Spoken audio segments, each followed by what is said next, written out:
Hallelujah. Hallelujah. Glory to God. Hallelujah. Hallelujah. Hallelujah.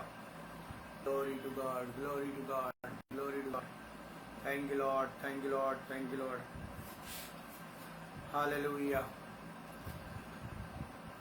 Hallelujah. Thank you, Jesus. Thank you, Jesus. Hallelujah. Hallelujah. Glory to God. We worship you. We adore you, Lord. Hallelujah. Hallelujah. Thank you, Jesus. Thank you, Lord. परमेश्वर का धन्यवाद हो जिसने ये सुंदर अवसर प्रदान किया कि मैं मसीही आगरा मंडली जो है, आगरा मसीही मंडली के साथ जुड़कर परमेश्वर के वचन का प्रचार करूं। परमेश्वर इस ग्रुप को और अनुपम डेविड और उनके ग्रुप को बहुतायत से आशीषित करे। साथ ही साथ मैं परमेश्वर का आभारी हूं कि उसने मुझे सुयोग्य समझा कि मैं ऑनलाइन के माध्यम से परमेश्वर का प्रचार करूं,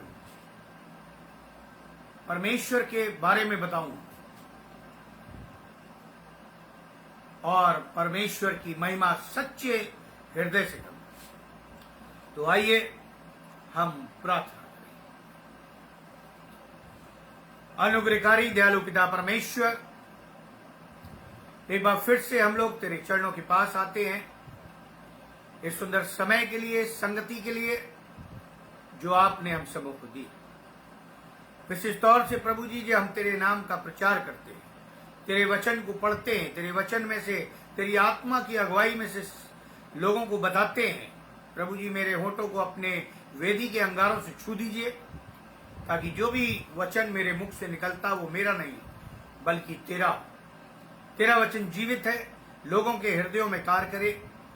और जब तक प्रभु जी 1 घंटा हम लोग इस पर विचार विमर्श करते हैं, तेरी आत्मा हम सबों के ऊपर मंडलाती रहे ताकि तू बढ़े और मैं बढ़ूं। प्रभु यीशु क्रीस्त के द्वारा, आमीन।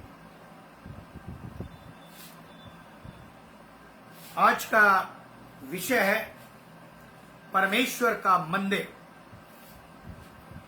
परमेश्वर का मंदिर हम निकाल लेंगे जो आज का टेक्स्ट लिया गया है, दूसरा इतिहास उसका 6 अध्याय और उसके 41 पद से आगे मैं आपके लिए पढ़ना चाहूंगा। दूसरा इतिहास उसका 6 अध्याय और उसके 41 पद से आगे। वहां इस प्रकार लिखा हुआ है, अब हे यहोवा परमेश्वर, उठकर अपने सामर्थ के संदूक समेत अपने विश्राम स्थान में आओ। हे यहोवा परमेश्वर, मेरे याजक उद्धार रूपी वस्त्र पहने रहे और तेरे भक्त लोग भलाई के कारण आनंद करते रहे। हे यहोवा परमेश्वर, अपने अभिषिक्त की प्रार्थना को अनसुनी न कर। तू अपने दाऊद पर की गई करुणा के कारण स्मरण रख। जब राजा सुलेमान ये प्रार्थना कर चुका, तब स्वर्ग से आग ने गिरकर होम बलियों और अन्य बलियों को भस्म किया और यहोवा का तेज भवन भर गया। याजक यहोवा के भवन में प्रवेश न कर सके क्योंकि यहोवा का तेज यहोवा के भवन में भर गया था। तब आग गिरी और यहोवा का तेज भवन पर छा गया। तब सब इस्राएली देखते रहे और फर्श पर झुककर अपना अपना मुंह भूमि की ओर किए हुए दंड किया और यूं कहकर यहोवा का धन्यवाद किया, भला है वो, उसकी करुणा सदा की है। परमेश्वर अपने वचन के पढ़े और सुने जाने पर आशीष दे, आमीन। आज का विषय जैसा मैंने आपको बताया, परमेश्वर का मंदिर। सृष्टि की रचना से या रचना के समय से परमेश्वर को स्वर्ग के अलावा एक स्थायी निवास की खोज हमेशा रही, अथवा यूं भी कह सकते हैं कि परमेश्वर को एक भूख रही है जो उसे एक उपयुक्त निवास के लिए व्याकुल किए जा रही थी या व्याकुल करती रही। मनुष्य को इसलिए उसने अपनी समानता में बनाया ताकि उसमें अपनी समस्त महिमा, समस्त पवित्रता, समस्त सामर्थ के साथ उसके अंदर निवास कर सके। परंतु पाप के पतन के पश्चात मानव ने अपनी ये योग्यता गंवा दी, जिससे परमेश्वर को एक उपयुक्त एवं स्थायी निवास के लिए भटकने, या मैं यूं कहूं भटकते रहना पड़ा, अर्थात अनेक सृजित वस्तुओं को एक उपयुक्त एवं स्थायी निवास के लिए उसे संवाद करना पड़ा। परंतु यह स्थिति हमेशा ऐसा न रहेगी, न रही। परमेश्वर ने स्वयं ही उसका उपाय निकाला, क्योंकि परमेश्वर के अलावा किसी के पास कोई उपाय नहीं था। फिर तो उसने अपने इकलौते पुत्र को इस योग्य समझा और इस योग्य बनाया कि वो पवित्र परमेश्वर का निवास स्थान बने। यूहन्ना की सुसमाचार उसका 14 अध्याय उसके 23वें पद में लिखा हुआ है, यीशु ने उसको उत्तर दिया, यदि कोई परमेश्वर मुझसे प्रेम रखे तो वो मेरे वचन को मानेगा और मेरा पिता उसे प्रेम रखेगा और हम उसके पास आएंगे और उसके साथ वास करेंगे। अर्थात त्रिएक परमेश्वर ऐसे विश्वासियों के जीवन को अपना वास स्थान बनाते हैं जो प्रभु यीशु मसीह की आज्ञाओं को मानते हैं। तभी तो वे प्रिय पिता के प्रिय बनकर परमेश्वर के मंदिर के रूप में उसकी उपस्थिति से भर जाते हैं। हम जब आप चर्च जाते हैं, जब परमेश्वर की महिमा करते हैं, तो वो हमें अपनी आत्मा से भर देता है। पुरातन काल में परमेश्वर के समय समय लोगों से बातचीत करने तथा अगुवाई करने से परमेश्वर हमें अपने आप को भर देता। सहायता करने, विभिन्न प्रकार के प्रतीकों का सहारा परमेश्वर ने लिया है कि वो उनमें निवास करे। तो आज का जो विषय है हमारा, वो है परमेश्वर का मंदिर। और बाइबल कहती है, यदि हम पहला कुरिन्थियों उसका 3 अध्याय पढ़े और उसके 16 और 17 पद, ताकि हमें बार बार पढ़ना नहीं पड़ेगा और हम अपने विषय की ओर जल्दी जल्दी आगे बढ़ेंगे। वहां लिखा है, पहला कुरिन्थियों उसका 3 अध्याय 16 और 17, क्या तुम नहीं जानते कि तुम परमेश्वर का मंदिर हो और परमेश्वर का आत्मा तुम में वास करता है? यदि कोई परमेश्वर के मंदिर को नष्ट करेगा तो परमेश्वर उसे नष्ट करेगा, क्योंकि परमेश्वर का मंदिर पवित्र है और वो तुम हो। अब मैं आपको कई चीजें बाइबल में से बताने जा रहा हूं कि परमेश्वर ने कहां कहां निवास किया, कहां कहां वो स्थिर रहना चाहा, कहां कहां उसने महिमा कराई, कहां कहां वो चाहता था कि लोग महिमा करते रहे। और लेकिन ये सारे स्थान अस्थायी थे, ये दृढ़ नहीं थे, सुनिश्चित नहीं थे। लेकिन परमेश्वर ने अल्प समय के लिए या कुछ समय के लिए वहां निवास किया। तो 9 बातें मैं आपको आज बताऊंगा, परमेश्वर का मंदिर कहां कहां था और अब कहां है। पहली बात, जलती हुई झाड़ी। मैं बाइबल रेफरेंस लिखकर लाया हूं, इसलिए बाइबल बार पढ़ना न पड़ेगी और मैं उसको तुरंत पढ़ूंगा ताकि समय ज्यादा ना लिया जा सके। जलती हुई झाड़ी, निर्गमन की पुस्तक उसका 3 अध्याय 2 पद से 4 अध्याय 17 पद लिखा है, परमेश्वर के दूत ने कटीली झाड़ी के बीच आग की लो में उसको दर्शन दिया। तब परमेश्वर ने देखा कि मूसा देखने को चलाता है। परमेश्वर ने झाड़ी के बीच में उसको पुकारा, और आप जानते हैं क्या करा? मूसा वही ठहर जा, क्योंकि जहां तू खड़ा है वो पवित्र स्थान है। अपनी जूतियों को डाल ले। वाटिका में यानी अदन की वाटिका में जब परमेश्वर आदम से निर्दोष अवस्था में करने आता था, यानी आदम उस समय पाप में नहीं गिरा था, तब परमेश्वर व्यक्तिगत रूप से उससे प्रति संध्या भेंट करने आता था, यानी मुलाकात करने आता था, संगति करने आता था। तब आदम परमेश्वर से आमने सामने बातचीत किया करता था।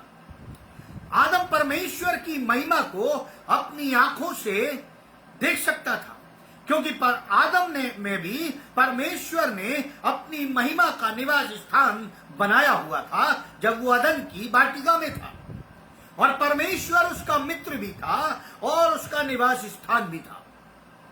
लिखा प्रति संध्या निश्चित समय पर परमेश्वर आता था आदम से बातचीत करने, मुलाकात करने, परंतु पाप में गिरते ही आदम के जीवन से वो महिमा उड़ गई। तभी से न तो स्वयं आदम और उसकी कोई संतान परमेश्वर के पूर्ण प्रकाश एवं महिमा में उसका दर्शन करने पाए।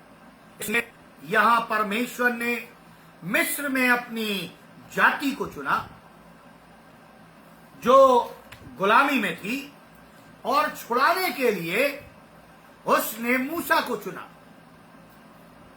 और लिखा है जाति गुलामी में थी और मूसा होरेब पर्वत के पास भेड़ बकरियां चराता था, और लिखा उसे जलती हुई झाड़ी दिखाई दी, और जैसे ही वो आगे बढ़ा वो देखता है झाड़ी जल रही है लेकिन भस्म नहीं हो रही।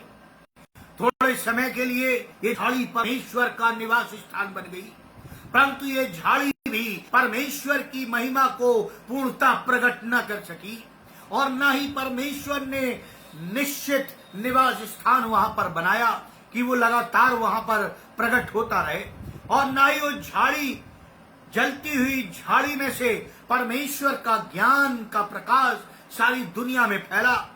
परमेश्वर उस झाड़ी से आगे बढ़ जाता है, यानी उस झाड़ी को छोड़ देता है। वो केवल झाड़ी थी कि मूसा को अपने पास बुला ले, मूसा से अपनी पौनाई कराए, मूसा से अपनी सेवकाई कराए, और फिर परमेश्वर उस स्थान से हट जाता है, फिर वो झाड़ी दोबारा नहीं चलती। अब दूसरी बात की ओर मैं आपको चलता हूं, वो है सीने पर्वत। निर्गमन की पुस्तक उसका 24 अध्याय 16 पद में इसका लिखा हुआ है, तब यहोवा के तेज ने सीने पर्वत पर निवास किया, और वो उस पर 6 दिन तक छाया रहा, और 7वें दिन उसने मूसा को बादल के बीच से पुकारा। अब देखिए, एक तरफ झाड़ी में निवास स्थान बनाया जो परमानेंट नहीं था, दूसरी तरफ उसने अब सीने पर्वत पर, जिस प्रकार झाड़ी परमेश्वर की महिमा प्रकट नहीं कर सकती, न प्रकट करने का स्थायी स्थान नहीं बन सकी, उसी प्रकार सीने पर्वत भी परमेश्वर के लिए स्थायी विश्राम स्थान न बन सका। सीने पर्वत पर परमेश्वर ने अपने तेज में निवास किया, परंतु वो परमेश्वर की महिमा, विश्राम तथा प्रगटीकरण का साधन बनाना रहा।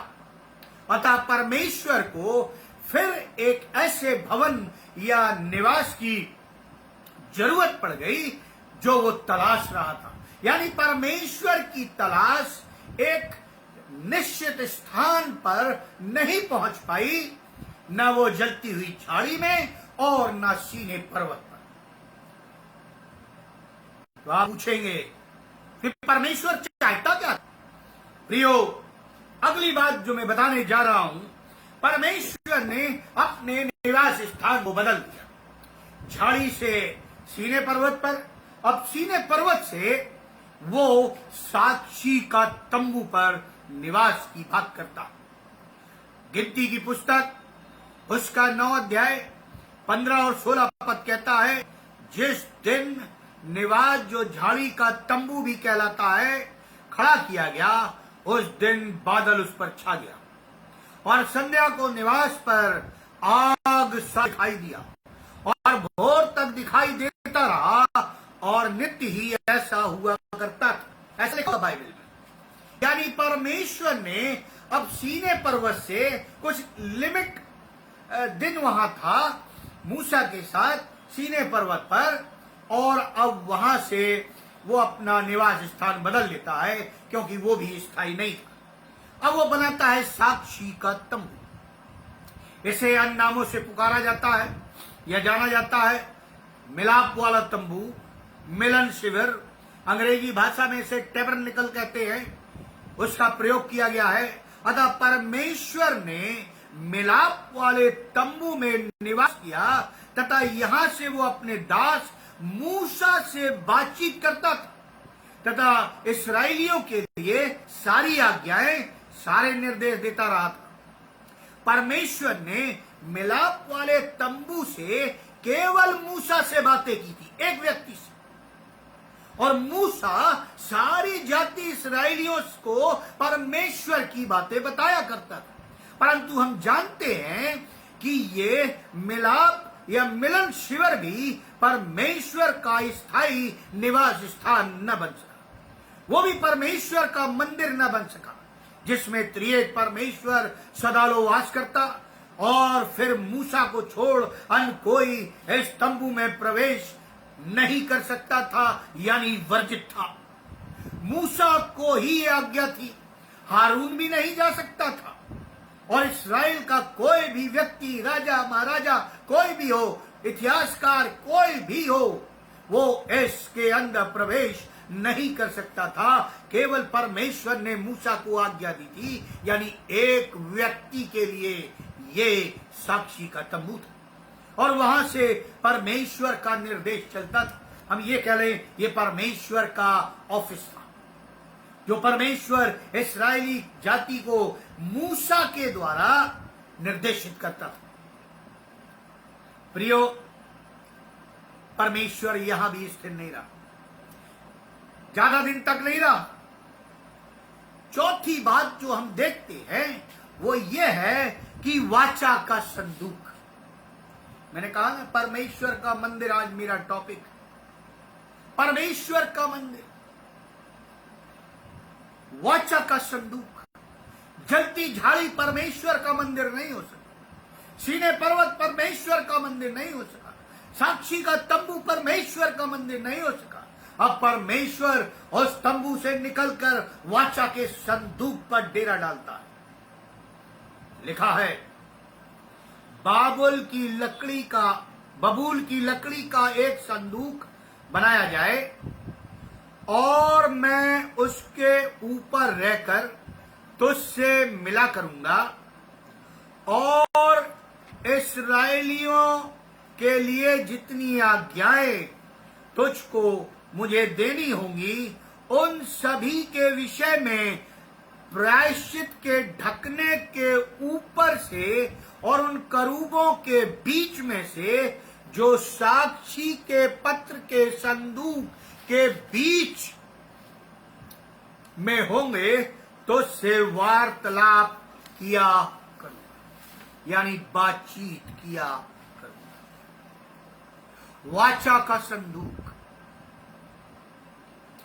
इस्राएलियों के मध्य परमेश्वर का साक्षात उपस्थिति का समाधान या साधन माना जाता था। वाचा का संदूक बहुत पवित्र था, यहां तक कि युद्ध के मैदान में भी वाचा के संदूक की उपस्थिति से इस्राएली सेनाएं शत्रुओं पर भारी पड़ने लगती थी और विजय को प्राप्त करती थी।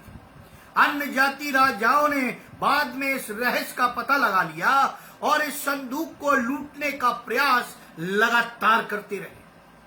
ये संदूक ईश्वरीय महिमा का साधन बन इस्राएलियों के मध्य परमेश्वर की दोनों आज्ञाओं और महिमाओं को प्रकट करता था। इस संदूक में परमेश्वर के हस्ताक्षर स्वरूप 10 आज्ञाओं की 2 पट्टियां रखी हुई थी।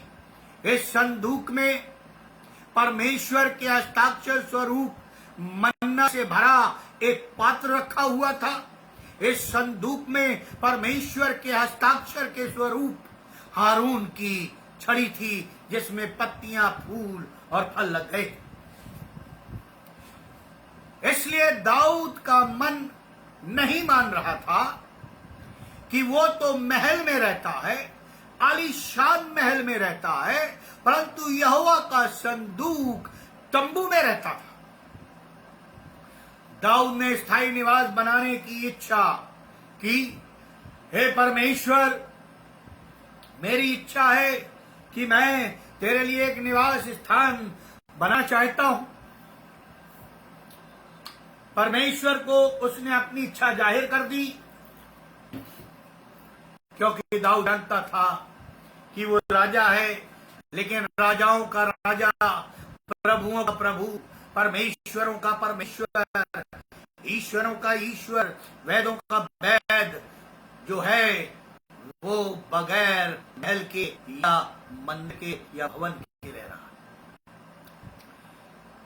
लेकिन परमेश्वर ने दाऊद को मना कर दिया, बल्कि वो कार्य उसने उसके पुत्र सुलेमान से कराया। ऐसा माना जाता है कि वाचा का संदूक राजा नबूकदनेस्सर द्वारा नष्ट करवा दिया गया था, ऐसा माना जाता है।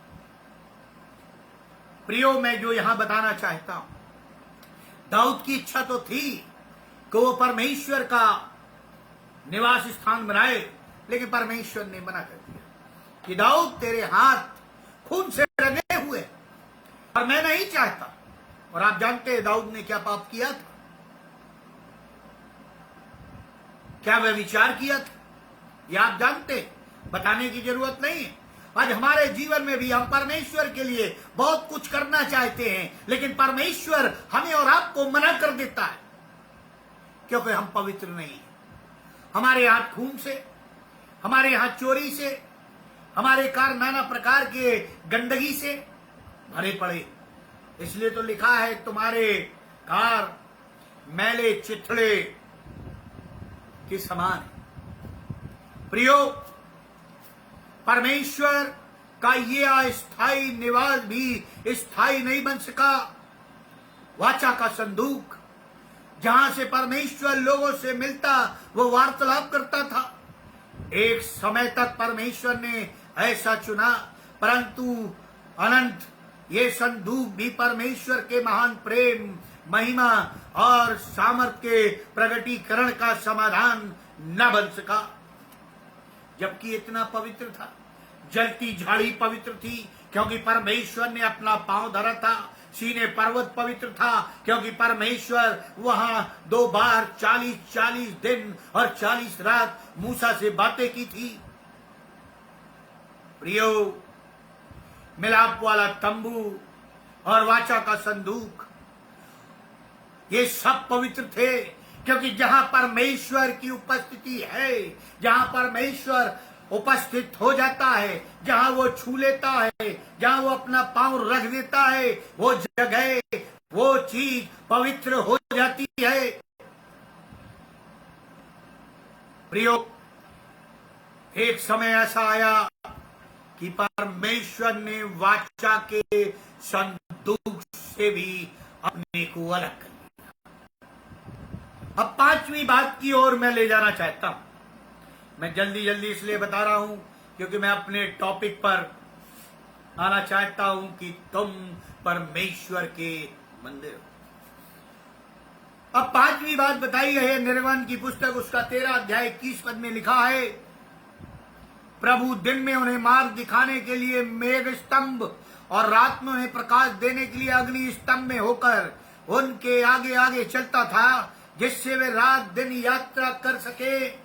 अब परमेश्वर ने 5वां स्थान चुना, मेघ स्तंभ, बादलों का खंबा।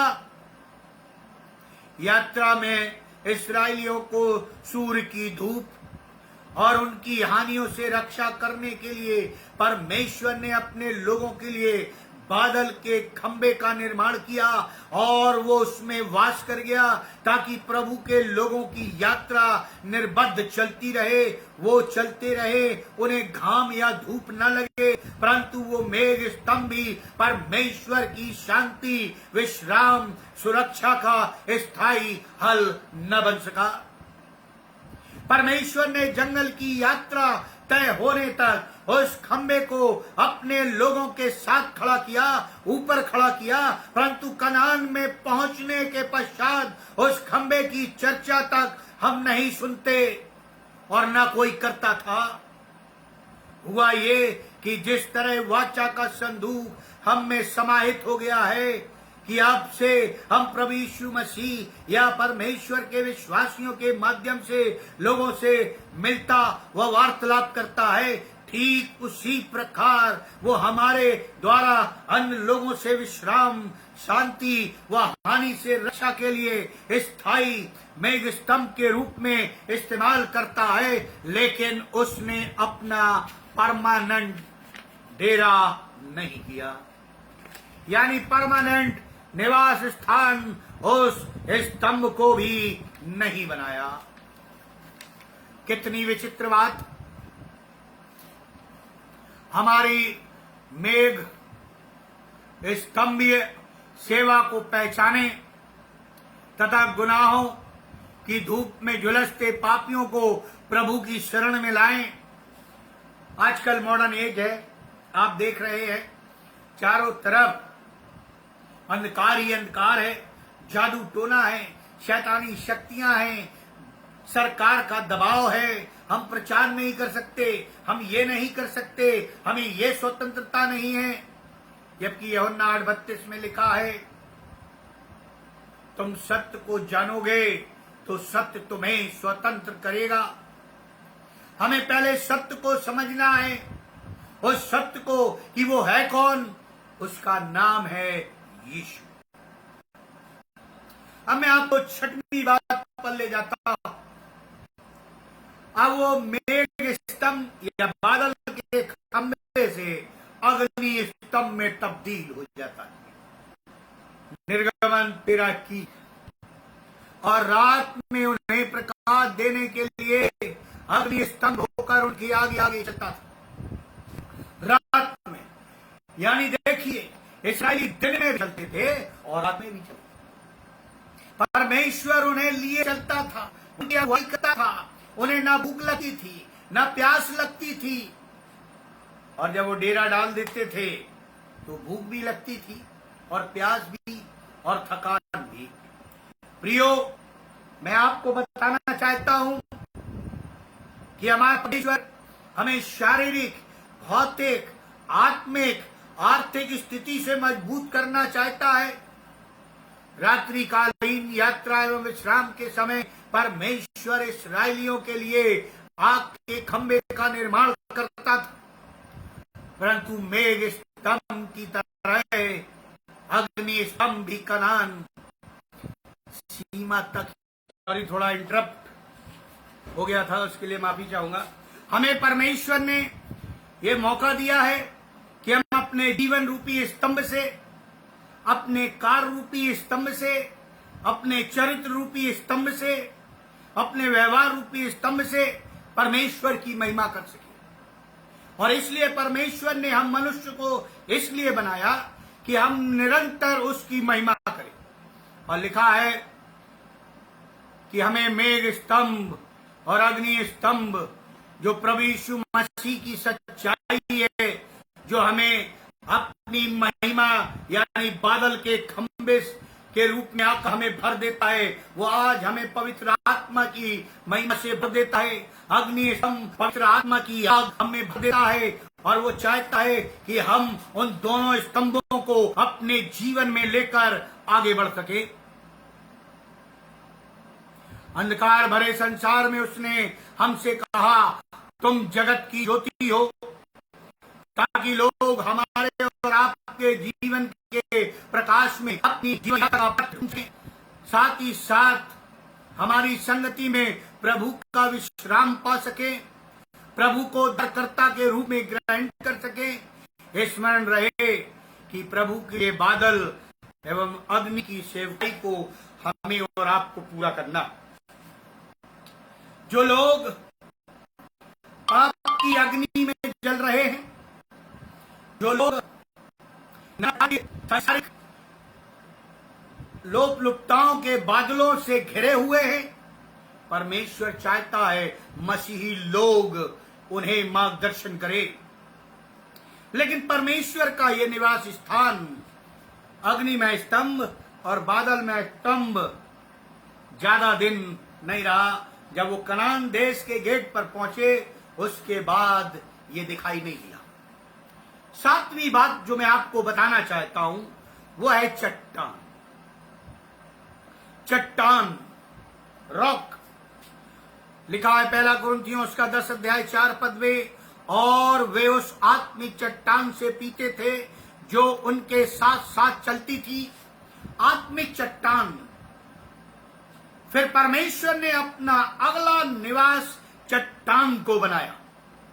चट्टान स्वयं बाइबल कहती है प्रभु यीशु मसीह का प्रतीक। इसी चट्टान से प्रभु ने अपने लोगों को जीवन का जल पिलाया तथा खाने के लिए चट्टान का उत्तम दाख मधु दिया। प्रियो, प्रभु ने हम विश्वासियों को वही सेवा सौंपी है कि हम प्रभु की चट्टान हैं। मत्ती रचित सुसमाचार उसका 16 अध्याय 18 पद कहता है, यीशु ने उसको उत्तर दिया, तू पतरस है, यानी तू चट्टान है। मैं अपनी कलीसिया तुझ पर बनाऊंगा, तू चट्टान है। पतरस के समान विश्वास का अंगीकार करने वाला हर एक विश्वासी चट्टान है। यदि हम विश्वासी हैं तो हम प्रभु के लिए चट्टान हैं। वो हमारी चट्टान है। हमारी सेवा जीवन के जल की नदियां बहाना है एक चट्टान से। यदि हम चट्टान हैं तो लोग हमसे बातें करेंगे जैसे मूसा ने बातें की और परमेश्वर ने चट्टान से जल का सोता निकाल दिया। लेकिन दूसरी बार उसने बातें न कर उस पर 3 बार मारा, और वही मूसा की भूल थी, वही पाप था, वही अनाज्ञाकारी थी जिसके कारण वो कनान में प्रवेश नहीं कर सका। प्रियो, सेवा लोगों को चट्टान के रूप में जीवन का जल देना है। लोग हमारे पास आते हैं क्योंकि वे प्यासे हैं, उद्धार के प्यासे हैं, शांति अमन के प्यासे हैं। नाना प्रकार की प्यास उनमें लगी हुई है। वो हमें और आपको प्रभु यीशु मसीह में होकर बुझाना है, क्योंकि उसने हमें चट्टान का दर्जा दिया है। प्रभु की वही अस्थायी निवास की चट्टान अब कलीसिया के रूप में स्थायी निवास में परिणत हो गई। आज जो हम चट्टान है कलीसिया में तब्दील हो गए। हमें अपने विश्वास की रखवाली में चट्टान की तरह अडिग रहना। चाहे शैतान के आक्रमणों की आंधियां चले, चाहे शैतान के जुल्मों के तूफान उठे, चाहे शैतान के सताव की आग भड़के, चाहे शैतान के बीमारियों के रेले हमारे जीवनों में आए, हमें किसी भी आराम, सुरक्षा, चंगाई के बदले अपने महान एवं बहुमूल्य विश्वास की बलि नहीं चढ़ानी है। लिखा है, विश्वास कर तो तू और तेरा घराना उद्धार पाएगा। यदि हमने अपने विश्वास को ही ठुकरा दिया या अविश्वासी हो गए तो हमारा उद्धार नहीं है। हम उन जातियों के समान हो जाएंगे। प्रियो, हमें अपने विश्वास को पकड़े रहना है। दानियल से जिसने अपने विश्वास की रक्षा में मूर्ति पूजा के बजाय शेरों की मांद में शिकार बनना बेहतर समझा। शद्रक, मेशक, अबेदनगो ने अपने जीवन को बचाने की बजाय आग में झोंक देना बेहतर समझा। विश्वास की रक्षा करने के लिए वे आग की भट्टी का रास्ता खुशी खुशी चुनते हैं। और जब हमारे और आपके ऊपर बीमारी आती है, परेशानी आती है, दुख दर्द आता है, तो हम परमेश्वर पर दोष लगाने लगते हैं कि क्या परमेश्वर में ही मिला था, मैं ही एक ही व्यक्ति हूं जिस संसार में जो सब कुछ मेरे ऊपर हो रहा है। फिर हमारा विश्वास कहां गया? जो प्रभु ने हमें चट्टान बनाया, हम कैसी चट्टान हैं कि हम ही प्यासे रह गए हैं, तो लोग फिर हमसे कैसे पिएंगे? जीवन का जल यदि तू मुझसे मांगती तो मैं तुझे देता और तुझे कभी प्यास न लगती। ये कथन प्रभु यीशु मसीह ने सामरी स्त्री से कहे थे। और आप जानते हैं उसने क्या किया? वो दौड़कर गांव में गई, लोगों को बुला लिया, गवाही दी, और लिखा है सामरी बच गई। उन्हें जीवन का जल मिल गया, उन्हें प्रभु यीशु मसीह मिल गया। जबकि यहूदियों में और सामरियों में बहुत बड़ा खाई थी। अब मैं आपको बताना चाहता हूं, यहां भी परमेश्वर की खोज जो स्थायी रूप से मंदिर की है वो पूरी नहीं हुई। अब जो मैं कहना चाह रहा हूं वो ये है, तुम परमेश्वर के मंदिर हो। अब परमेश्वर की खोज हमारे और आपके ऊपर आकर रुक जाती है। देखिए क्या लिखा हुआ है पहला कुरिन्थियों 3:16 में, क्या तुम नहीं जानते कि तुम परमेश्वर का मंदिर हो और परमेश्वर का आत्मा तुम में वास करता है? क्या तुम नहीं जानते? किन के लिए कह रहा है? हम विश्वासियों के लिए कह रहा है, हम मसीहों के लिए कह रहा है, जो चर्च जाते हैं उनके लिए कह रहा है, जो बाइबल पढ़ते हैं उनके लिए कह रहा है, जो दुआ करते हैं उनके लिए कह रहा है, जो प्रभु का नाम लेते हैं उनके लिए कह रहा है, जो प्रभु के नाम में बड़े बड़े काम करते हैं उनके लिए कह रहा है। क्या तुम नहीं जानते कि तुम परमेश्वर का मंदिर हो और प्रभु तुम में वास करता है? अतः परमेश्वर की खोज फिर मनुष्य पर आकर पूर्ण हो गई। उसका एक स्थायी निवास के लिए भटकना परमेश्वर का समाप्त हुआ। अब उसने अपने ऊपर विश्वास करने वालों ही में से अपना निवास स्थान बना लिया, यानी जो उसकी महिमा करते हैं वो उनमें निवास स्थान, जो उसकी महिमा करते हैं, जो उस पर विश्वास करते हैं, जो उसकी आज्ञाओं को मानते हैं, जो गवाही देते हैं, जो प्रार्थना करते हैं, जो वचन को पढ़ते हैं और जो अन्य जातियों को सुसमाचार सुनाते। लिखा है वो उनमें निवास करता है। इतना ही नहीं, त्रिएक परमेश्वर उनमें निवास करता है। त्रिएक ईश्वर, पिता, पुत्र और पवित्र आत्मा। इस मंदिर में परमेश्वर अपनी महिमा, अपना प्रेम, अपनी सामर्थ, अपना तेज तथा जीवन की समस्त आशीषों सहित निवास करता है हम मनुष्यों में, क्योंकि परमेश्वर ने हमें और आपको अपनी समानता में बनाया। हमें और आपको अपनी समानता में बनाया। विश्वासी का हृदय परमेश्वर का पवित्र एवं स्थायी मंदिर। फिर सुन लीजिए, विश्वासी का हृदय परमेश्वर का पवित्र एवं स्थायी मंदिर है। जिन्होंने उसे नहीं अपनाया उन्हें भी आमंत्रित करता है तथा उनके हृदय के द्वार पर खड़ा खटखटाता है। तुम परमेश्वर का मंदिर। अब परमेश्वर का मंदिर जब हम हैं तो हमें कैसा होना चाहिए? जलती झाड़ी में जब परमेश्वर उपस्थित हुआ तो लिखा है, क्या लिखा है वहां? मूसा, तू जहां खड़ा है वो पवित्र स्थान है, तू अपनी जूती वहां से उतार दे। पवित्र स्थान है।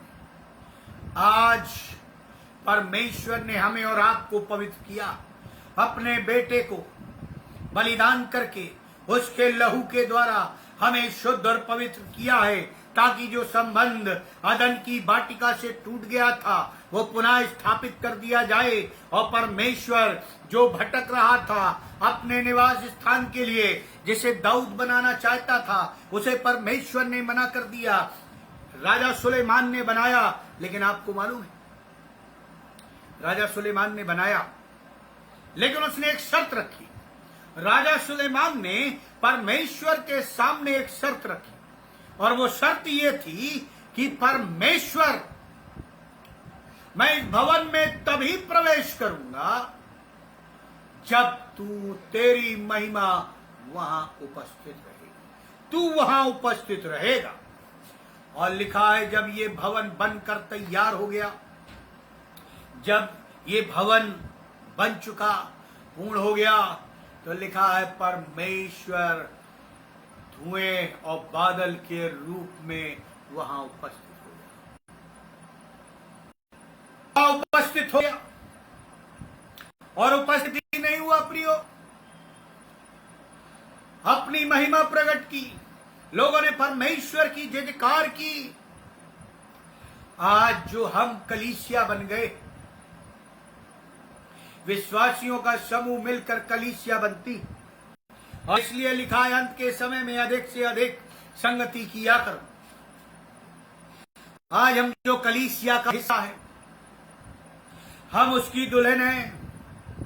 दुल्हन को पवित्र और साफ और पाक होना चाहिए, कोई लेश मात्र पाप ना हो। हम और आप जानते हैं पवित्रता क्या है। क्या है पवित्रता? ऊपर से साफ हो जाना पवित्रता नहीं, केवल अच्छे कपड़े पहन लेना, नए कपड़े पहन लेना पवित्रता नहीं, नहा धो लेना, प्रभु भोज लेना, ये पवित्रता नहीं। तो क्या? परमेश्वर की उपस्थिति, पवित्र आत्मा का दान, प्रभु का लहू हमें पवित्र बनाता है। हम परमेश्वर के मंदिर, यदि हम पाप करेंगे तो झाड़ी के समान परमेश्वर भी हमसे अलग हो जाएगा। यदि हम पाप में गिरेंगे तो वो आग और बदल के खंभे की तरह हमसे भी अपना निवास स्थान हटा लेगा। यदि हम पाप करेंगे तो जैसा मैंने आपको 8 चीजें बताई, परमेश्वर अपने आप को अलग कर लेगा। मैं आपको बाइबल से ही उदाहरण देता हूं। परमेश्वर ने शाऊल को चुना। जब इस्राएली जाति परमेश्वर से लड़ने लगी, परमेश्वर संसारिक राजा चाहिए, नहीं, उन्होंने परमेश्वर का विरोध कर दिया कि अब मुझे तेरी आवश्यकता नहीं है, तूने बहुत दिनों से चला लिया, तूने इस्राएल मिस्र से निकाल लाया, तूने हमारे बच्चों को आशीषित किया, हमें भी किया, फिर उनसे बचाया, 10 विपत्तियों से बचा लिया, अब मुझे तेरी आवश्यकता नहीं। परमेश्वर जैसे जातियों के राजा है, वैसे ही हमें राजा चाहिए। परमेश्वर नाराज भी हुआ, उदास हुआ। परमेश्वर ने इंतजाम किया और उसने शाऊल के रूप में पहला राजा इस्राएल को अभिषेक किया। और शाऊल, आप पढ़े उसके बारे में लिखा है, चौड़ा सुंदर दिखने वाला हट्टा कट्टा नौजवान था। तो तालियां बजाए थे, जय जयकार कर रहे थे, परमेश्वर की महिमा कर रहे थे। वाह राजा चुना, वाह परमेश्वर राजा चुना। परमेश्वर को राजा नहीं मानना चाहिए। हम आपको इसी की तरफ ले जाते। जब यरूशलेम मंदिर में प्रवेश कर रहा था तो लोग जय जयकार के नारे लगा रहे, दाऊद के राजा की होशन्ना, दाऊद के संतान की होशन्ना। उसने बनने से इनकार कर दिया तो वही कहने लगे, इसे क्रूस पर चढ़ाओ, इसे क्रूस चढ़ाओ, इसे क्रूस पर चढ़ाओ, इसे क्रूस पर चढ़ाओ। आज वो हमारे और आपके लिए क्रूस पर चढ़ गया। उसके क्रूस पर चढ़ाए जाने से हमारे लिए अनंत जीवन का रास्ता खुल गया। उसके क्रूस पर चढ़ाए जाने से मंदिर का पर्दा ऊपर से नीचे तक फट गया। जब वो चिल्ला रहे थे तब परमेश्वर ने अपने पुत्र को भेजा था कि वो बलिदान। जब वो चीख पुकार रहे थे कि हमें राजा नहीं चाहिए, परमेश्वर उदास हो। और शाऊल जो था, लिखा है परमेश्वर ने उससे बात करना बंद कर दी। मैं वो बता रहा हूं कि जब परमेश्वर वो झाड़ी को छोड़ सकता है, परमेश्वर आग और बादल के खंबे को छोड़ सकता है, तंबू मिलाप वाला तंबू और उस संदूक को छोड़ सकता है वाचा के, तो वो हमें भी छोड़ सकता है यदि हम पवित्र नहीं है, यदि हमारा आचरण पवित्र नहीं है, यदि हमारी सोच पवित्र नहीं है, यदि हमारे कार्य पवित्र नहीं है, यदि हमारा दिमाग पवित्र नहीं है, यदि हमारा हृदय पवित्र नहीं है, यदि हम पवित्र नहीं है, तो परमेश्वर ने क्या कहा, अगर तुम ना चिल्लाओगे तो ये पत्थर चिल्लाओगे। वो छोड़ देगा। और उसने दाऊद से शाऊल से बात करना बंद कर दिया। और जब बात करना बंद कर दिया तो शाऊल से तो परमेश्वर नाराज था ही। ये वही शाऊल है जिसने उन देवी देवताओं के बलिदान के जगहों को, वेदियों को काट डाला था, उनके लोगों को मरवा दिया था। लेकिन यही शाऊल फिर ओझा स्त्री के पास जाता है परमेश्वर की इच्छा जानने के लिए। लिखा है वो अपने आप को ढांक लेता है, चोरी छिपे जाता है और ओझा स्त्री से कहता है सामुएल की आत्मा को बुला। अब देखिए, मैं आपको जो यहां बताना चाह रहा हूं, परमेश्वर ने अपना निवास स्थान शाऊल में से हटा लिया, अपनी आत्मा वहां से निकाल ली, अपनी पवित्रता वहां से छीन ली। वो एक जादू टोना ओझा करने वाली स्त्री के पास गया। आप शैतान को कम मत समझिए, शैतान बहुत शक्तिशाली है, शैतान बहुत ही शक्तिशाली है, हमसे और आपसे बहुत ही शक्तिशाली है। लेकिन हम महाशक्तिशाली तभी बनते जब प्रभु यीशु मसीह की सामर्थ हम में है। और जब उसने सामुएल की आत्मा को, मैं जानना चाहता हूं परमेश्वर की इच्छा क्या है। परमेश्वर ने मुझसे बात करना बंद कर दिया है। और तब वो ओझा स्त्री, देखिए, जादू टोना करने वाली एक पवित्र चुने हुए दास की आत्मा को अल्लाह में से बुलवा ली। सामर्थ देखिए आप, शैतान की सामर्थ देखिए। अरे हम और आप क्या हैं, चर्च में पादरी हैं या बिशप हो जाते हैं या लीडर हो जाते हैं तो अपने आप को बहुत बड़ा धर्मी या पावरफुल समझते हैं। अरे हमसे और ज्यादा पावरफुल जादू टोना करने वाले हैं। यदि प्रभु यीशु मसीह हमारे और आपके अंदर नहीं है तो हमारे अंदर सामर्थ्य नहीं है, और यदि वो है तो हमसे बड़ा सामर्थ्य कोई नहीं है। मैं आपसे पूछना चाहता हूं, आप चंगाई जो लोगों को मिलती है किससे मिलती है? प्रभु यीशु मसीह के नाम से। वो अपने लोगों को इस्तेमाल करता है, जिसमें उसने अपना निवास स्थान बना रखा है, वो अपने लोगों को इस्तेमाल करता है। और सोझा स्त्री ने उस सामुएल की आत्मा को बुला लिया, और जैसे ही वो आया उसने शाऊल से कहा, तूने मुझे क्यों बुलाया, क्यों सताया? प्रियो, मालूम शाऊल ने क्या कहा? मुझसे परमेश्वर ने बात करना बंद कर दिया है। कब परमेश्वर बात करना बंद करता है? कब परमेश्वर हमें आशीष देना बंद करता है? कब परमेश्वर हमें निकाल देता है?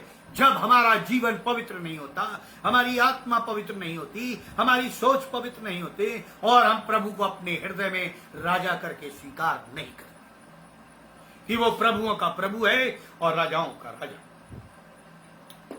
प्रियो, जब वो आया और आपको मालूम है क्या हुआ, उसने कहा तेरा राजपाट तुझसे छीन कर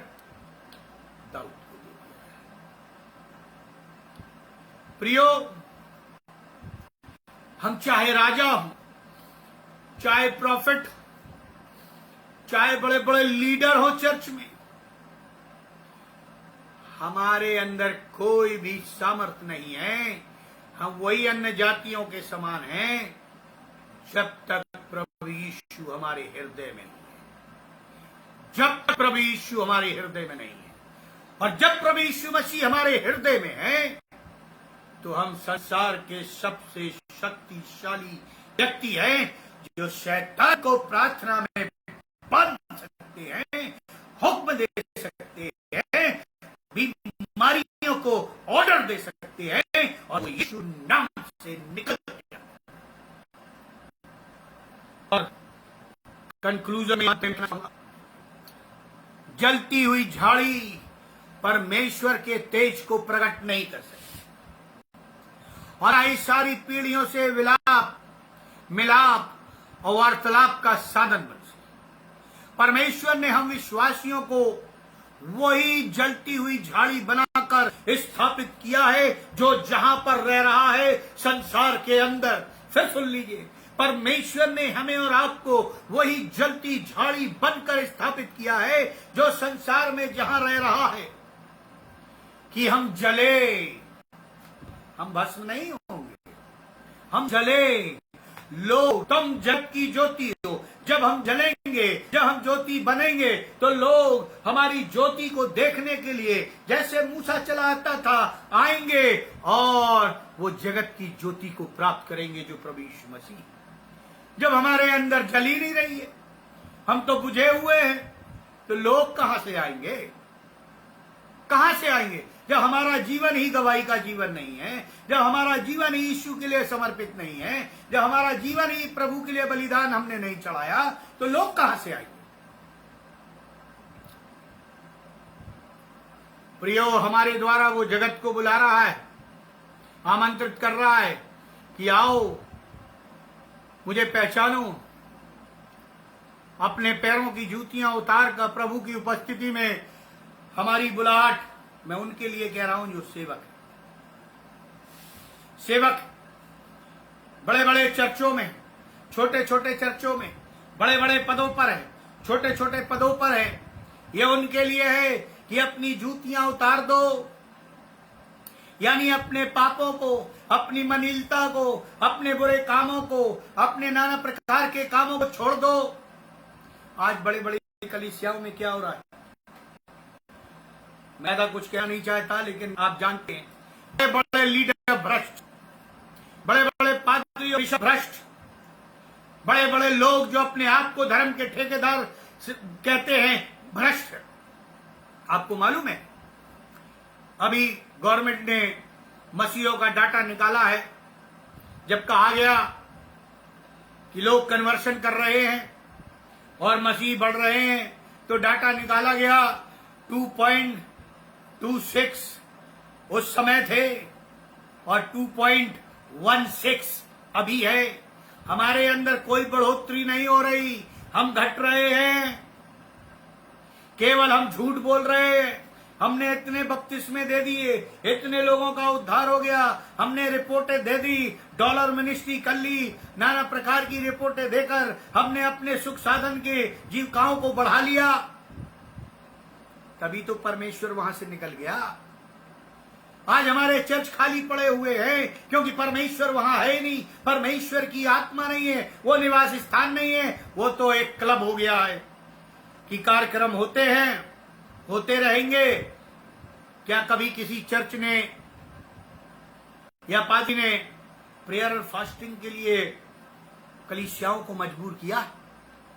दान देने के लिए तो मजबूर कर देते हैं, अन्य प्रकार के नियमों को मानने के लिए मजबूर कर देते हैं। क्या कभी आपने प्रभु के वचन पढ़ने के लिए अपनी कलीसिया को मजबूर किया है? क्या आपने कभी अपने लोगों की कलीसियाओं को, जो आपके यहाँ आते हैं, प्रचार सुनते हैं, मेंबर हैं, उनको फास्टिंग रखने के लिए मजबूर किया है? क्या आपने दिन और रात प्रार्थना करने के लिए उन्हें मजबूर किया है? हम तो सब अपनी ढपली, अपना राग अलापे हुए हैं। बाइबल क्या कहती है? बाइबल कहती है, वाचा के संदूक के रूप में हम विश्वासियों को अपना स्थायी निवास बनाकर परमेश्वर हमारे मध्य में तब तक ठहरता है जब तक हम उसकी आग को या पवित्र आत्मा को अपने जीवन में समाये हुए हैं। प्रियो, हम परमेश्वर के मंदिर हैं। आप ये ना समझना, समय बहुत तेजी से भाग रहा है, मैं जो कहना चाहता हूं आप ये ना समझना आप परमेश्वर के मंदिर हैं तो परमेश्वर आपको छोड़ देगा।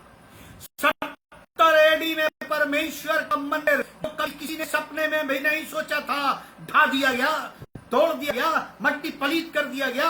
आज यरूशलेम में चले जाएं, वहां पर मस्जिद बनी।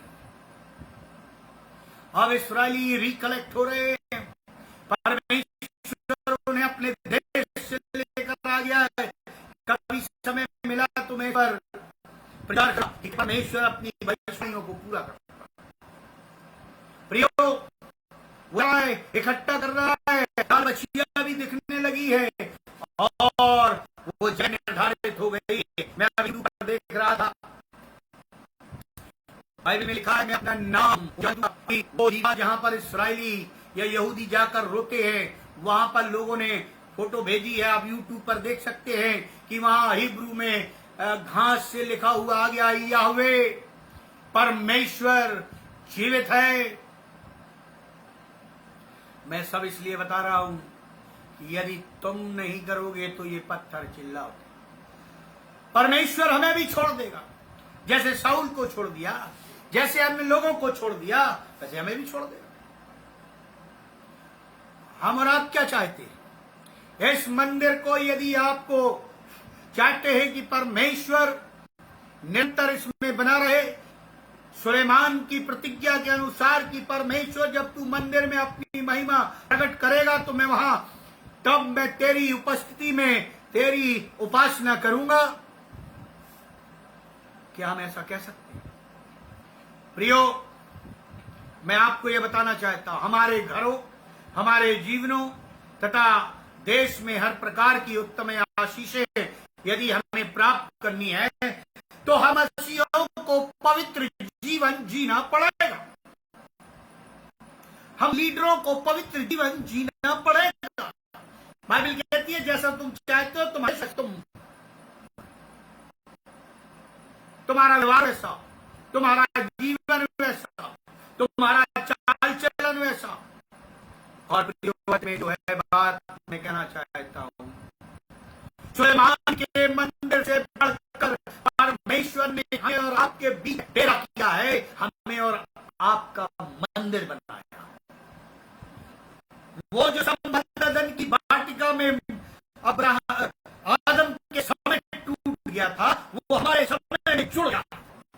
अब हमें से आप पवित्र रहना है। वो हमें इसी में अपनी महिमा प्रकट करता है, वो हमें इसी में अपने प्रकाश शक्ति से परिपूर्ण करता है, वो हमें जब हम पढ़ते हैं तो वो हमारी सुधि लेता है, और हम प्रार्थना करते हैं तो हमारी प्रार्थनाओं का उत्तर देता है। जब हम पुकारते हैं तो आकाश के झरों के खुल जाते हैं, जब हम यहाँ बांधते हैं तो आकाश में भी बन जाता है, जब हम शैतानी शक्तियों को डांटते हैं तो उनके बंधन खुलकर शैतान भाग जाता है, दुष्ट आत्माएं निकाल जाती है। जब हम लोग प्रार्थना करते हैं बीमार चंगा होता है, जब हम प्रार्थना करते हैं परमेश्वर मुसीबत से बचाता है, ये तब होता है जब उसका सिंहासन हमारे जीवन में है, उसका निवास स्थान हमारे जीवन में है। प्रियो, परमेश्वर ये चाहता है कि तुम परमेश्वर के मंदिर हो और तुम जैसा मैं पवित्र हूं वैसा तुम भी पवित्र बनो। आइए हम प्रार्थना करें। अनुग्रहकारी दयालु पिता परमेश्वर, हम आपको हृदय से धन्यवाद देते हैं इस सुंदर समय के लिए, संगति के लिए जो आपने हम सब दिया, क्योंकि प्रभु जी हम परमेश्वर के तेरे मंदिर हैं और हमारा कर्तव्य है कि हम इस मंदिर को पवित्र रखें।